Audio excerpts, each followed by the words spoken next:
A maioria das pessoas imagina o tabernáculo como uma tenda simples no deserto. Mas o que foi construído ali não foi simples, foi impossível. Um povo recém-saído da escravidão, no meio do deserto, sem forja, sem oficina, sem uma única árvore de lei nobre por perto.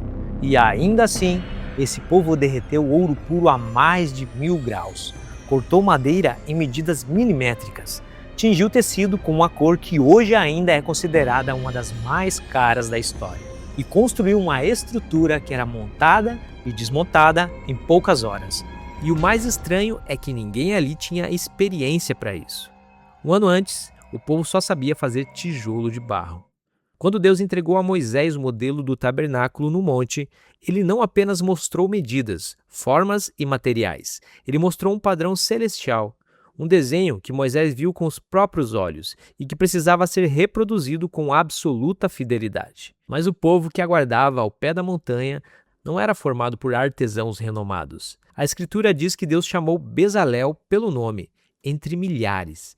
Ele apontou a um único homem, e então fez algo extraordinário, encheu Bezalel com seu espírito, dando a ele sabedoria, entendimento, conhecimento e habilidade em toda a obra artesanal.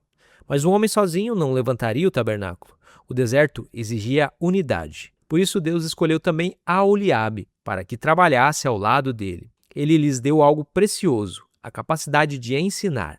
Mesmo no ambiente mais improvável, Deus prepara homens para obras que ultrapassam qualquer limite humano.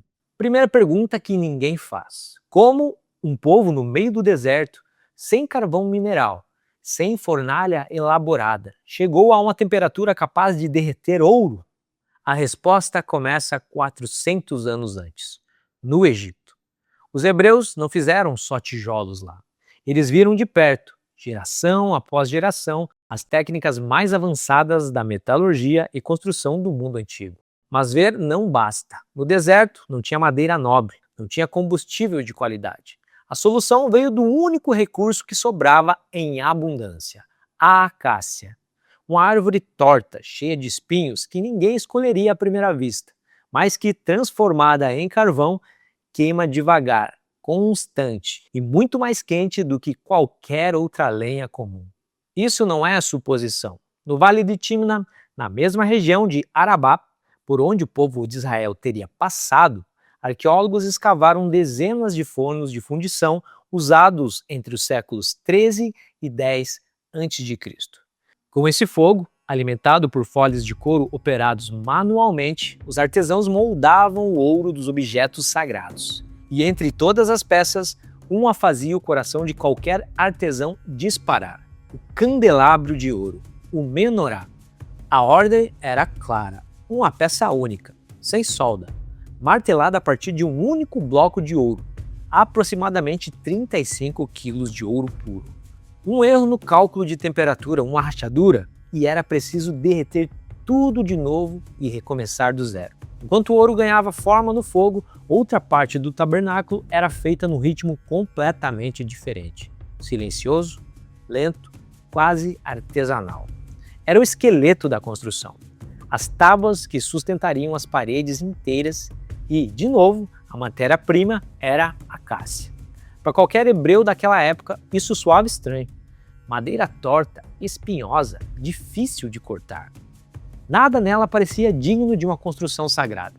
Mas Deus não pediu madeira comum, pediu a madeira que resistia, que não apodrecia, que os insetos não comiam, que aguentava calor extremo e tempestade de areia. Cada tábua precisava ter cerca de 4,5 metros de altura, perfeitamente reta, mesmo saindo de um tronco torto, sem margem para improviso. Eles precisavam de 48 tábuas idênticas. Depois de prontas, essas tábuas, cada uma levando dias de trabalho manual, com ferramentas primitivas, eram completamente revestidas de ouro.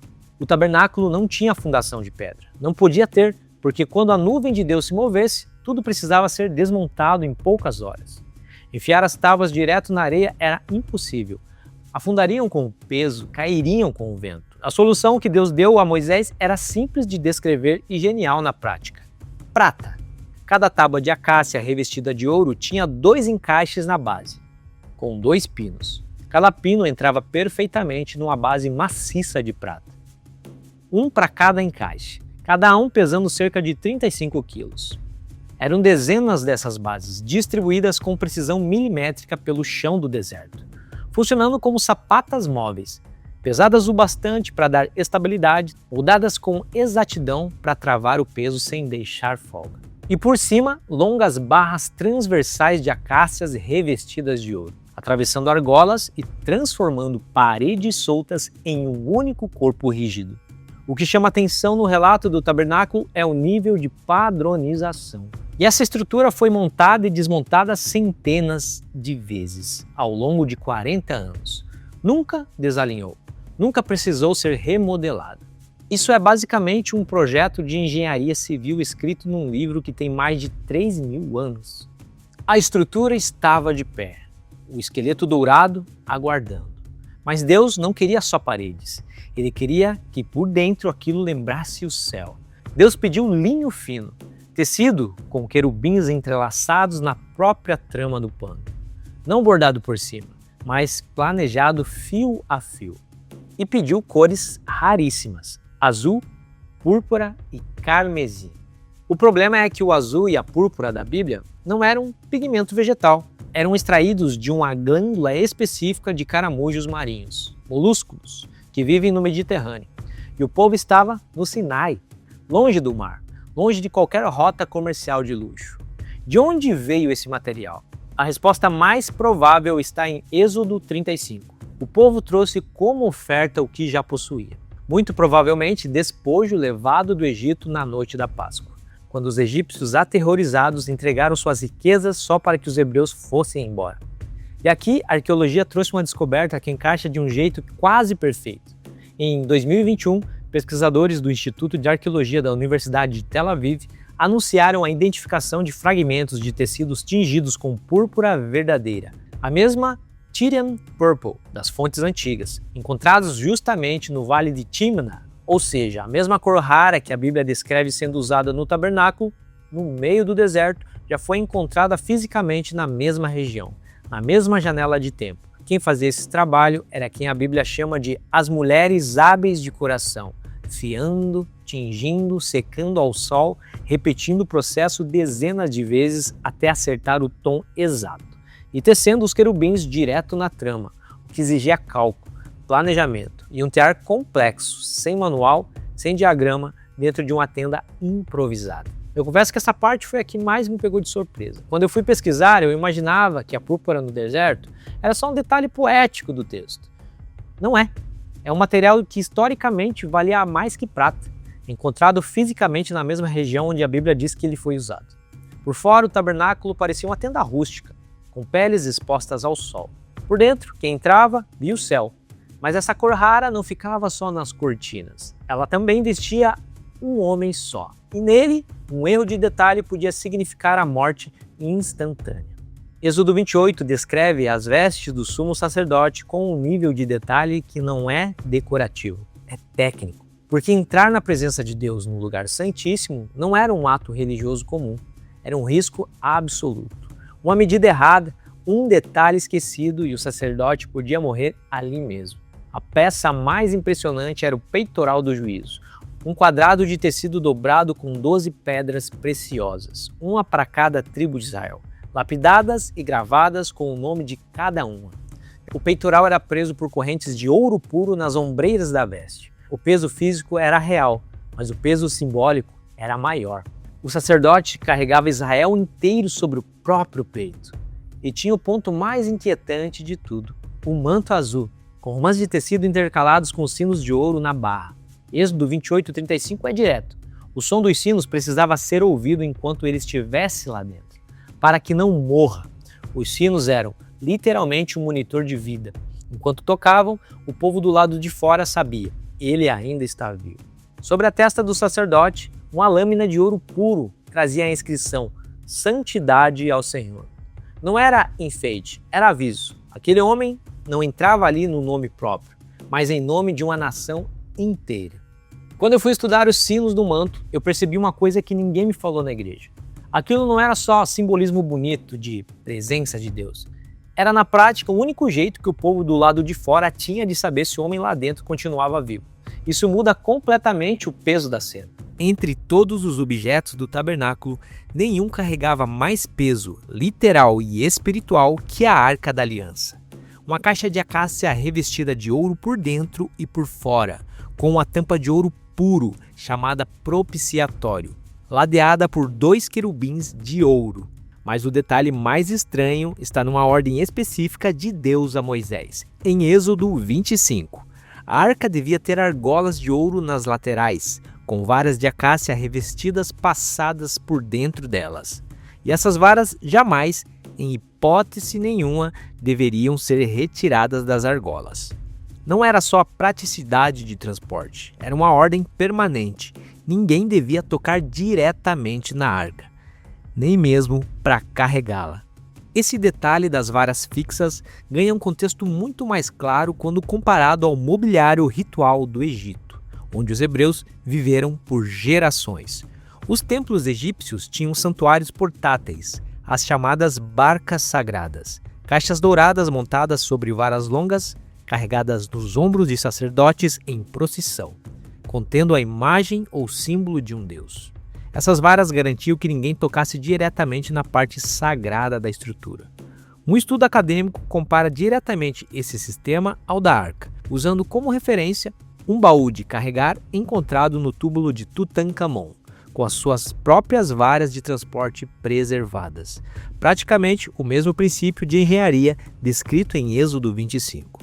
A diferença crucial é o que ficava dentro. Nos santuários egípcios, dentro da barca, havia a estátua de um deus, algo visível, esculpido, que podia ser olhado. Dentro da Arca de Israel não havia estátua nenhuma, havia as tábuas da lei.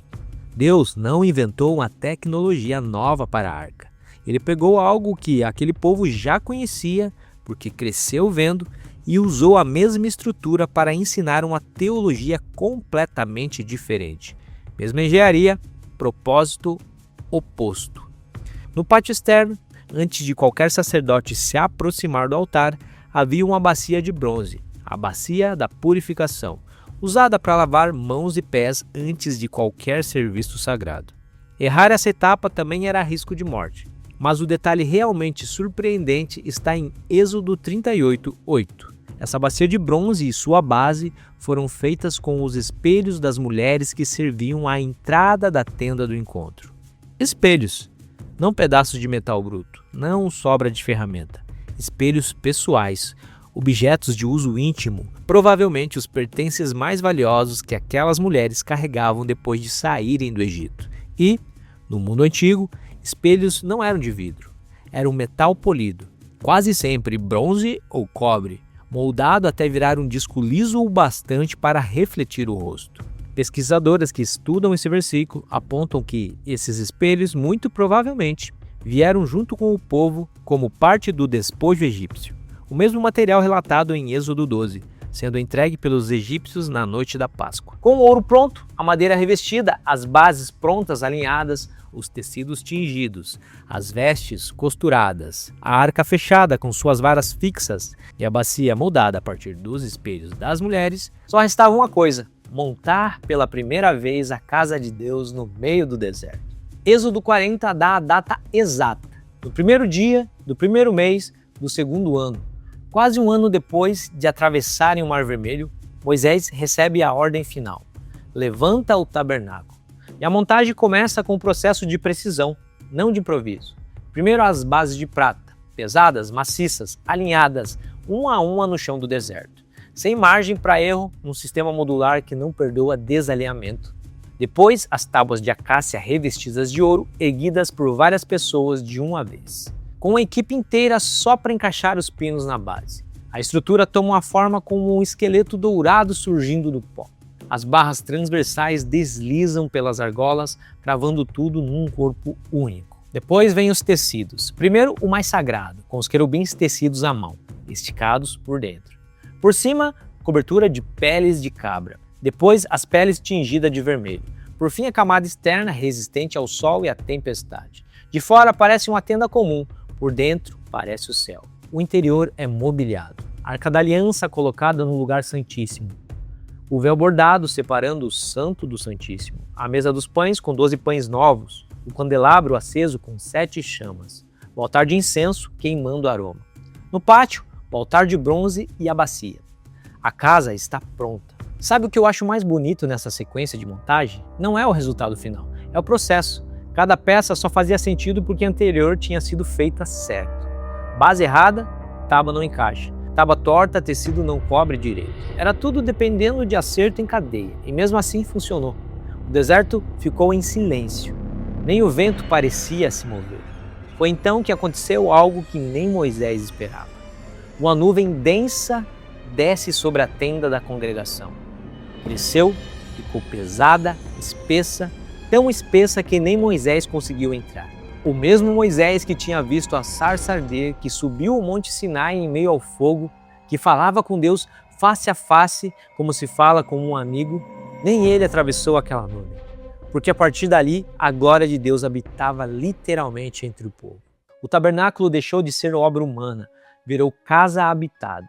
E dali em diante, quando a nuvem se erguia, Israel marchava. Quando ela parava, o tabernáculo era montado de novo. Por 40 anos, essa estrutura foi erguida e desmontada centenas de vezes, guiando um povo inteiro por um deserto que não perdoa erro. Mas essa tenda nunca foi o plano final. Era temporária, móvel, feita para acompanhar gente em jornada. Quando Israel finalmente entrou na terra prometida, o tabernáculo ficou montado em Siló. E ficou lá por séculos. Só que um contraste incômodo começou a incomodar o próprio rei. Davi morava em casa de cedro e a arca de Deus ainda vivia em cortinas. Davi quis construir um templo permanente. Deus disse não. Essa promessa passaria para o filho dele. E é aí que eu paro para pensar. Deus passou capítulos inteiros dando instruções técnicas para uma construção que desde o início já era para ser temporária. Para mim isso diz algo sobre o próprio caráter de Deus. Ele se importa com o detalhe até quando o detalhe não é permanente. O tabernáculo nunca foi o fim, foi o começo. Cada tábua, cada tecido, cada medida dada no deserto apontava para algo maior, o Templo de Salomão. O tabernáculo era móvel, o templo seria permanente.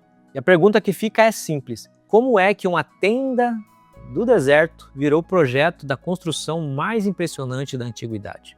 E essa história continua em um próximo vídeo, onde mostrarei como esse projeto do deserto virou o Templo de Salomão.